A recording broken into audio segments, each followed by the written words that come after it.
السلام علیکم۔ لکھاری آن لائن میگزین میں خوش آمدید۔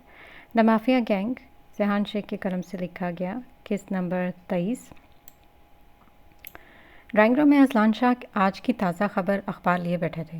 بظاہر ان کی نظر اخبار کے الفاظ پر جمی ہوئی تھی، مگر حقیقت میں وہ ایک لفظ بھی نہیں پڑھ رہے تھے۔ چہرے پر سنجیدگی کی گہری لکیر تھی، ہونٹ بھینچے ہوئے جیسے اندر کوئی فیصلہ پک رہا ہو۔ ان کے برابر بیٹھی عارفہ بیگم خاموشی سے انہیں دیکھ رہی تھی۔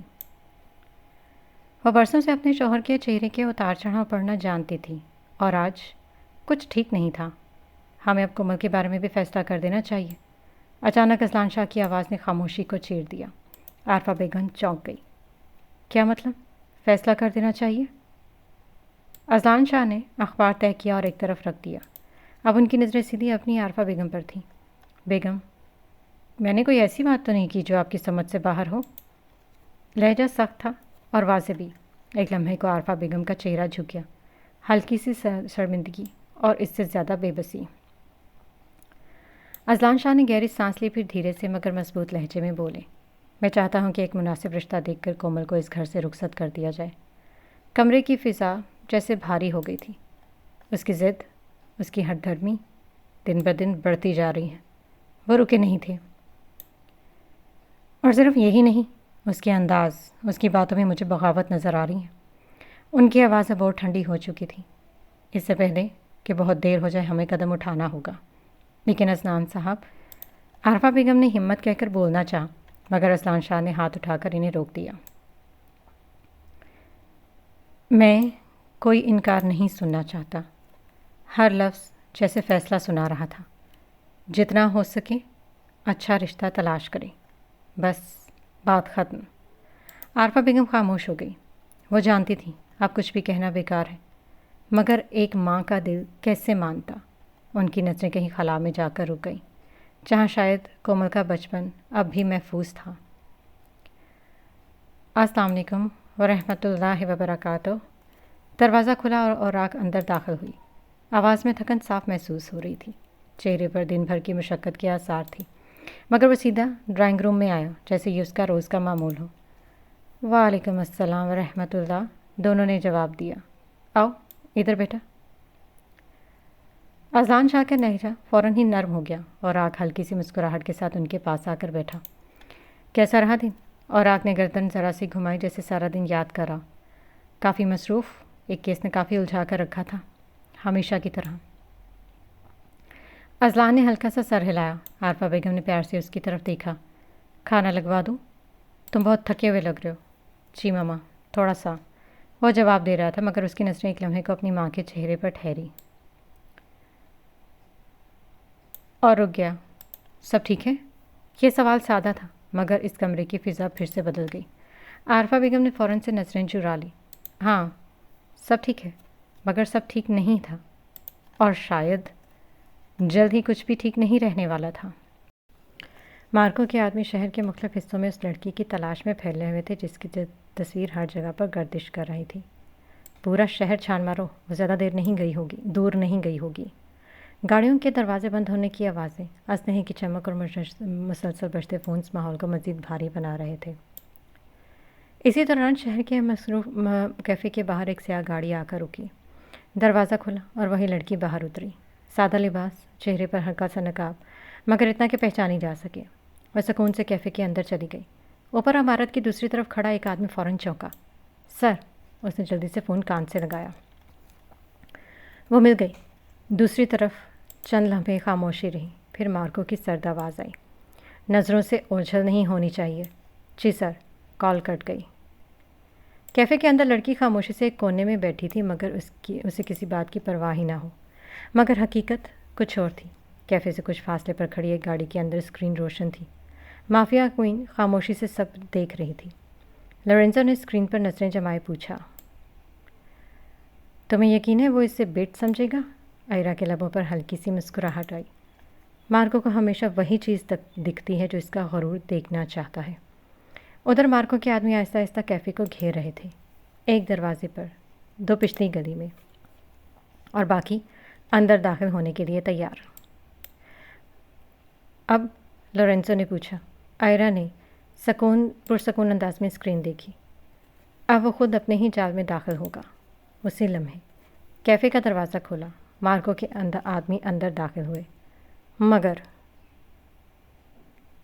وہ کرسی خالی تھی، صرف آدھا بھرا کافی کا کپ میز پر رکھا تھا۔ ایک آدمی فوراً بولا، ابھی وہ یہیں پر تھی، پچھلا راستہ چیک کرو۔ سب منتشر ہو گئے، مگر باہر کی گلیاں خالی تھیں، کوئی نشانی نہیں، کوئی سایہ نہیں، جیسے وہ کبھی یہاں پر موجود ہی نہ تھی۔ گاڑی کے اندر بیٹھا لورینزو چند لمحے خاموش رہا، پھر ہلکا سا مسکرایا۔ تم اسے پاگل کر دو گی، آئرا نے نظریں اسکرین سے ہٹائے بغیر کہا۔ نہیں، ایک لمحے کا وقفہ، میں اسے بے بس کر دوں گی۔ مارکو کے آدمی پورے کیفے میں پھیل چکے تھے۔ پچھلا دروازہ بند کرو، اوپر چیک کرو، کوئی باہر نہ نکلنے پائے۔ چیختی ہوئی آوازیں، کرسیوں کے گرنے کی آوازیں اور لوگوں کی گھبرائی سرگوشیاں ماحول کو مزید افراتفری میں بدل رہی تھیں، مگر وہ لڑکی کہیں نہیں تھی۔ ایک آدمی تیزی سے مارکو کے پاس پہنچا جو خود چند لمحے پہلے وہاں آیا تھا۔ سر، وہ غائب ہو گئی۔ چند سیکنڈز، صرف خاموشی، پھر مارکو نے غصے سے سامنے پڑی میز پر مکہ دے مارا۔ شیشہ چکنا چور ہو گیا، کیفے میں موجود ہر شخص سہم گیا۔ تم لوگوں سے ایک لڑکی نہیں سمجھی؟ اس کی آواز غصے سے دھاڑی، کسی کی ہمت نہیں ہوئی جواب دینے کی۔ مارکو نے غصے سے کرسی کو لات ماری۔ وہ یہیں تھی، اس کی آنکھیں خون اگل رہی تھیں۔ میں نے کہا تھا نظروں سے اوجھل نہیں ہونی چاہیے۔ سر، شاید وہ پچھلی گلی سے، شاید۔ مارکو نے اس آدمی کا گریبان پکڑ لیا۔ مجھے شاید نہیں چاہیے۔ پورا کیفے خاموش ہو گیا۔ مارکو نے غصے سے اسے دھکا دیا اور ارد گرد نظریں دوڑائیں جیسے ہر چیز توڑ دینا چاہتا ہو۔ پھر اس کی نظر میز پر رکھے کافی کے کپ پر گئی۔ ابھی بھی ہلکی بھاپ اٹھ رہی تھی، یعنی وہ چند سیکنڈ پہلے تک یہیں تھی۔ مارکو کے جبڑے سخت ہو گئے۔ یہ کھیل رہی ہے میرے ساتھ، اس نے دانت پیستے ہوئے کہا، اور مجھے کھیلنا پسند نہیں۔ اسی وقت کچھ فاصلے پر کھڑی ایک سیاہ گاڑی کے اندر مکمل سکون تھا۔ بڑی اسکرین پر مارکو کا غصہ صاف دکھائی دے رہا تھا، ٹوٹتا چیخا شیشہ، چیختی آوازیں اور بے بسی۔ لورینزو نے ایک نظر اسکرین پر ڈالی، پھر ساتھ بیٹھی آئرا کو دیکھا۔ وہ خاموش تھی، مگر اس کی آنکھوں میں خطرناک چمک تھی، جیسے وہ ہر گزرتے لمحوں سے لطف اندوز ہو رہی ہوں۔ مارکو نے غصے میں ایک اور چیز دیوار پر دے ماری۔ یہ دیکھ کر آئرا کے لبوں پر دھیمی سی مسکراہٹ ابھری۔ وہ پاگل ہو رہا ہے، لورینزو نے آہستہ سے کہا۔ آئرا نے نظریں اسکرین پر جمائے رکھی۔ نہیں، اس کی آواز سرگوشی سے بھی دھیمی تھی، ابھی تو یہ شروعات ہے۔ اسکرین پر مارکو مسلسل اپنے آدمیوں پر برس رہا تھا اور وہ سکون سے اسے ٹوٹتے ہوئے دیکھ رہی تھی۔ غرور جب زخمی ہوتا ہے نا لورینزو، وہ آہستہ سے گویا ہوئی، تو انسان سوچنا چھوڑ دیتا ہے۔ لورینزو کے لبوں پر ہلکی سی مسکراہٹ آئی۔ اور تم یہی چاہتی ہو؟ اس بار آئرا کا ہلکا سا پیچھے ٹیک لگا کر بیٹھی۔ اس کی نظریں اب بھی اسکرین پر تھیں۔ میں چاہتی ہوں کہ وہ غصے میں ہر وہ غلطی کرے، ایک لمحے کا وقفہ جس کا میں فائدہ اٹھاؤں۔ اسی لمحے اسکرین پر مارکو نے غصے سے کیمرہ توڑ دیا۔ تصویر اچانک بلینک ہو گئی، کمرے میں چند لمحوں کی خاموشی چھائی رہی، پھر آئرا ہلکا سا مسکرائی۔ کتنا آسان ہے نا اسے توڑنا۔ صبح شہر کے ماحول میں ایک عجیب سی ہلچل تھی۔ لوگوں کے ہاتھوں میں اخبار تھا، موبائل اسکرینز پر ایک ہی خبر گردش کر رہی تھی اور سوشل میڈیا پر ہر دوسری پوسٹ اس موضوع سے بھری ہوئی تھی۔ معروف بزنس مین عابد حسین ایک نامعلوم لڑکی کے ساتھ قابل اعتراض تعلقات میں ملوث۔ کسی کو یقین نہیں آ رہا تھا۔ کچھ لوگ اسے جھوٹی خبر کہہ رہے تھے، کچھ مزے لے رہے تھے، جبکہ کچھ صرف اس اسکینڈل کے پھیلنے کا انتظار کر رہے تھے۔ اور یہی خبر رفتہ رفتہ بڑے لوگوں کی میزیں تک بھی پہنچ چکی تھی۔ ماما، رباب صوفے پر الٹی لیٹی ہوئی پیر پھیلاتے ہوئے بولی، جبکہ رمیسا بیگم سامنے بیٹھی کچھ کپڑے طے کر رہی تھی۔ میں بور ہو رہی ہوں، رمیسا بیگم نے ہنسی دبائی۔ 2 دن ہوئے تمہارا کالج ختم ہوئے اور تم ابھی سے بور ہو رہی ہو؟ رباب فوراً سیدھی ہو کر بیٹھی۔ تو اور کیا کرو، صبح اٹھو، ناشتہ کرو، پھر پورا دن دیواریں دیکھو۔ گھر میں اتنے لوگ ہیں۔ جی ہاں، مگر سب اپنے اپنے کاموں میں مصروف ہوتے ہیں، اسے منہ بناتے کہا، پھر اچانک سے جیسے کچھ اسے یاد آیا۔ ماما، اب کیا چاہیے تمہیں؟ رمیسا بیگم نے مشکوک نظروں سے اسے دیکھا۔